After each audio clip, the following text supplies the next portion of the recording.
जमील साहब, हम देख रहे हैं कि हाई लेवल कॉन्टेक्ट्स हमारे बढ़ गए हैं, एंगेजमेंट्स बढ़ी, ये बहुत अच्छी न्यूज़ है। लेकिन हमने देखना ये कि हम किस हद तक फ़ायदा उठा सकते हैं बांग्लादेश के साथ अपने ताल्लुकात को बेहतर बना के। और दूसरा, जो भारत, क्या सिर्फ भारत ही एक रुकावट था माजी में जिसकी वजह से पाकिस्तान और बांग्लादेश करीब नहीं हो सके थे?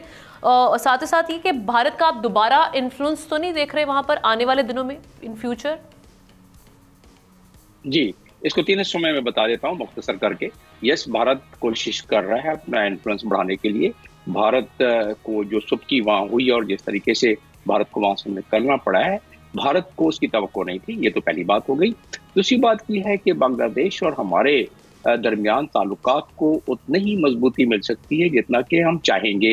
बांग्लादेश की तरफ से तो बहुत ज्यादा मस्बत और पॉजिटिव आ रही है, हमारी तरफ से भी पॉजिटिव वाइब्स जा रहे हैं बहुत ज्यादा, लेकिन स्पीड जो है थोड़ी सी और तेज हो सकती है, क्योंकि उसमें कोई हमारा खर्च नहीं है, इसमें कोई हमारा बजट नहीं है, इसमें कोई हमारी ज्यादा एफर्ट्स नहीं है। मैं आ जाता हूँ उस बात पर कि हमें करना क्या चाहिए, इसमें मैंने आर्टिकल्स भी लिखे हैं। चले, इसके बाद आता है इसका जियो पोलिटिकल तनाजुर। इस वक्त ये तीनों चीजें, भारत के अलावा बाकी दो चीजें, ये हमारे बहुत बड़े फेवर में है। और वो किस तरह है? हिस्टोरिकल पर्सपेक्टिव इसका ये है कि पाकिस्तान बनाने में कायदे आजम मोहम्मद अली जिन्ना के साथ जो कदम से कदम मिला के खड़े हुए थे लोग, वो बांग्लादेश के अकाबरीन थे। ये उनकी ही औलादें हैं जो आज तराना बजा रही हैं बंगला में पाकिस्तान का, पाक सरजमीन का। ये वहां बड़ा आम हुआ है।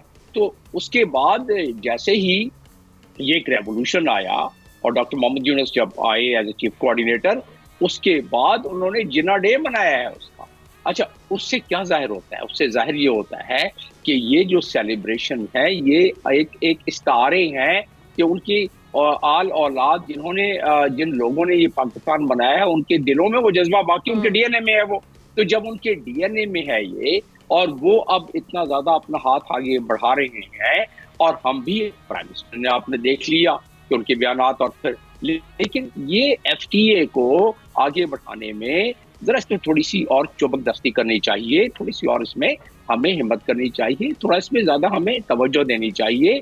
इसी तरह डबल टैक्सेशन है, आपके यहाँ आप बैठे हुए हैं, डबल टैक्सेशन में कोई पैसे नहीं खर्च होते हैं, फाइन का है, और उसमें कोई ज्यादा इतना सॉल्व नहीं है। इसी तरीके से बांग्लादेश देखें, हमें पजीराई करनी चाहिए कि जिनको हम ज्यादा इतनी वो नहीं समझते थे कि वो तरक्की कर सकेंगे, काफी उन्होंने तरक्की की मंजिलें हासिल करनी है, और हमें खुश होना चाहिए। तीसरी चीज इसमें ये है कि वहाँ के जो पाकिस्तान मूवमेंट जब चली थी, खिलाफत मूवमेंट चली थी, जब वहाँ एक फजलुल हक, ख्वाजा नाज़मुद्दीन, इन सारों ने जब फ्रीडम मूवमेंट में हिस्सा लिया था, उसके बाद जो फॉर्मेशन हुई थी, जब एनिवर्सरी वगैरह वहाँ हुई थी, वो तमाम के तमाम में मुस्लिम यूनिटी की बात हुई वहाँ। और इस लिहाज से अगर देखा जाए तो जब रेजोल्यूशन पास हुआ था वहाँ, जिसमें लखनऊ का भी है, उसमें उस दौरान में दोबारा यही हमारे अकाबरीन थे जिन्होंने इसमें अपने बहुत ज्यादा फाल किरदार अदा किया था। तो जब ये बातें हम देखते हैं तो एक चीज तो जाहिर हो जाती है कि इसमें जो पोटेंशियल, जो कि बहुत बड़ी भरकम है। मैंने आपसे दूसरी बात की कि जियो पोलिटिकल तनाव, India was the only obstacle, आप समझते हैं, जिसकी वजह से आज तक ये जो हमारे दरमियान गर्द जमी रही पाकिस्तान और इंडिया के टाइज में, बांग्लादेश के?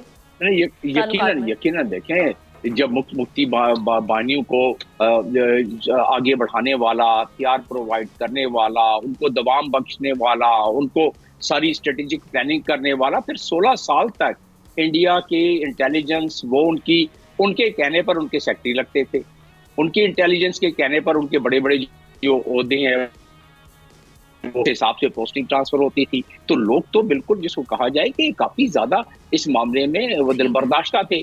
तो अब उस हिसाब से देखा जाए तो यस, वो एक बहुत बड़ी रुकावट थी। मैं जियो पोलिटिकल तनाजुर का जिक्र करना बड़ा जरूरी है। बांग्लादेश चाइना की तरफ, चाइना से कुर्बत, उनकी पीपल्स फ्रेंडशिप जो ब्रिज उन्होंने बनाया है, वो काफी एक तवील और बहुत तारीखसाज किस्म का बनाया है।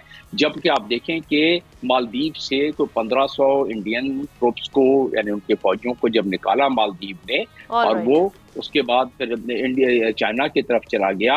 अब जो है ये सी पैक कॉरिडोर बांग्लादेश पाकिस्तान का बन सकता है, एयर कॉरिडोर, और जो बनने जा रहा है। इसी तरीके से ओशन, यानी ये समुद्रों का कॉरिडोर, जिस तरह की अभी बात की हमने, चिटागांग में अपना एक जहाज भेजा है, तो ये विन विन सा गेम है। उस BRI में वो भी शामिल है, हम भी शामिल हैं, चाइना से वो भी करीब है, हमारे भी जाहिर है चाइना से बहुत अच्छे ताल्लुकात हैं।